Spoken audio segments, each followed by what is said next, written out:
कथा, ये महाभारत की कथा, ये महाभारत की कथा।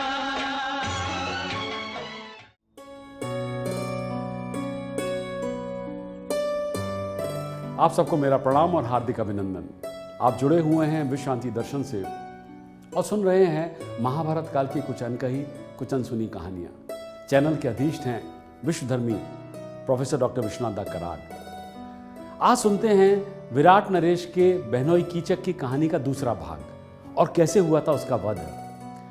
पिछले एपिसोड में आपने जाना कि किस प्रकार कीचक विराट नरेश के गले की हड्डी बन गया था। वे कुछ नहीं कर पा रहे थे और इस बीच कीचक की बुरी नजर द्रौपदी पर पड़ी। वे उसे अपनी पटरानी बनाना चाहता था।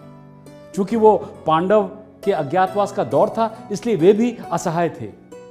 कीचक की बहन सुदेशना, जो राजा विराट की पत्नी थी और द्रौपदी जिसकी दासी थी, वो भी द्रौपदी को कीचक के पास जाने के लिए बार बार मजबूर कर रही थी। जब सुदेशना ने द्रौपदी से कहा कि वह मदिरा लेकर कीचक के भवन में जाए तो द्रौपदी घबरा गई।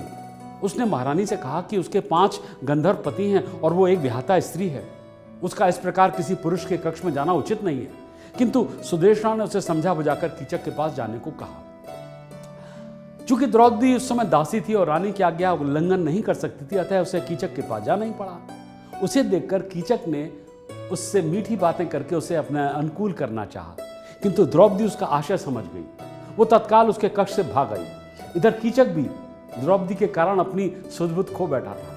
वो किसी भी मूल्य पर द्रौपदी को प्राप्त करना चाहता था। वो एक बार फिर सुदेशना के पास गया और उससे कहा कि वो सरेंद्री को अपनी पटरानी बनाना चाहता है।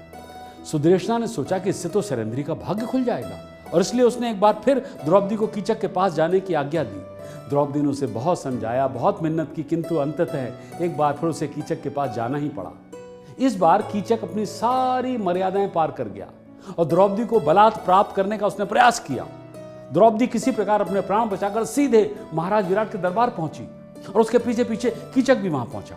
सभी सभासदों और विराट राज के समक्ष ही कीचक ने सरेंद्री के बाल पकड़कर उसे भूमि पर गिरा दिया। युधिष्ठिर ये देखकर बड़े क्रोधित हुए, किंतु उन्होंने जल्दी ही स्वयं को संभाला और उसी समय भीम भी किसी कार्यवश दरबार में पहुंच गए। द्रौपदी को इस स्थिति में देखकर वे कीचक का वध करने के लिए आगे बढ़े ही थे कि युधिष्ठिर ने उन्हें इशारे से शांत कर दिया। विराट राज ने कीचक से उस धृष्टता का कारण पूछा तो निर्लज की भांति हंसते हुए बोला कि उसे सरेंद्री को प्राप्त करने का अब कोई नहीं रोक सकता है। विराट राज ने स्वयं को इतना दुर्बल कभी नहीं पाया। तब कंक रूपी युधिष्ठिर ने कीचक और राजा को धर्म का ज्ञान देते हुए इस अधर्म को रोकने के लिए कहा। उनकी बात सुनकर विराट राज ने कीचक को वहां से जाने के लिए कह दिया। सभी सभासदों के बीच कीचक को राजाज्ञा का उल्लंघन करना उचित नहीं लगा और वो वहां से चला गया। किंतु जाने से पहले वो चेतावनी दे गया था कि सरेंद्री को वो प्राप्त करके ही रहेगा। सभा से अपमानित होकर द्रौपदी अपने 5 पतियों से मिली। युधिष्ठिर ने सभी को समझाते हुए कहा, तुम सभी का आक्रोश मैं समझ सकता हूं, किंतु अब अज्ञातवास के केवल 12 दिन शेष हैं और यदि हमने कोई भूल की तो शर्त के अनुसार हमें पुनः 12 वर्षों के वनवास के लिए और 1 वर्ष अज्ञातवास को जाना होगा। कीचक को उसके किए का दंड अवश्य मिलेगा, किंतु हमें पहले सावधानी पूर्वक अपना अज्ञातवास पूरा करना चाहिए। सभी पांडव ये सुनकर लौट गए, किंतु द्रौपदी के हृदय में प्रतिशोध की भावना शांत नहीं हुई।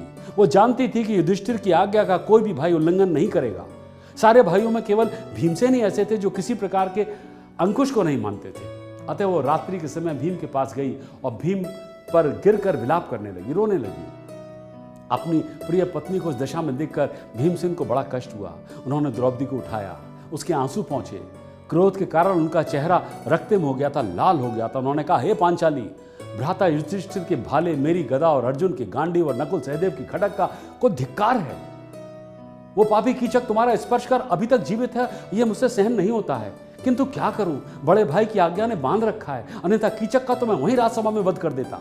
तब द्रौपदी ने विलाप करते हुए कहा, हे भीम, मुझे क्या पता था कि पांडव जो पूरी पृथ्वी को जीत सकते हैं, ऐसे महावीरों की पत्नी होते हुए मुझे ये दुख देखना पड़ा। अब मुझे हित अहित नहीं सूझ रहा। युधिष्ठिर की आज्ञा को मैं मूल्य नहीं देती। अगर वो दुष्ट कीचक एक क्षण भी जीवित रह गया तो मैं सौगंध खाती हूं कि तुम्हारे समक्ष अपने प्राण दे दूंगी। ये देखकर भीम ने उसे समझाते हुए कहा, कल्याणी कल्याणी, अब अज्ञातवास समाप्त होने में थोड़ा ही समय शेष है, तब भी मैं उस दुष्ट कीचक को जीवित नहीं छोड़ूंगा। किंतु इस प्रकार प्रत्यक्ष में सबके सामने उसे युद्ध करना उचित नहीं होगा। अतः तुम कल उसे किसी भी प्रकार रात्रि को व्यायामशाला में बुला लो। मैं वचन देता हूं कि तुम्हारे समक्ष में उस पापी का वध कर दूंगा।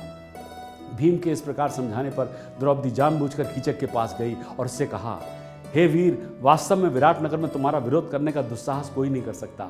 मैं तो स्वयं तुम्हारे साथ रहना चाहती हूँ, किंतु मेरे 5 गंधर्वपति बाधा हैं। अतः तुम आज रात्रि के अंतिम प्रहर में मुझसे व्यायामशाला में आकर मिलो, वहीं तुम्हारी मनोकामना पूर्ण होगी।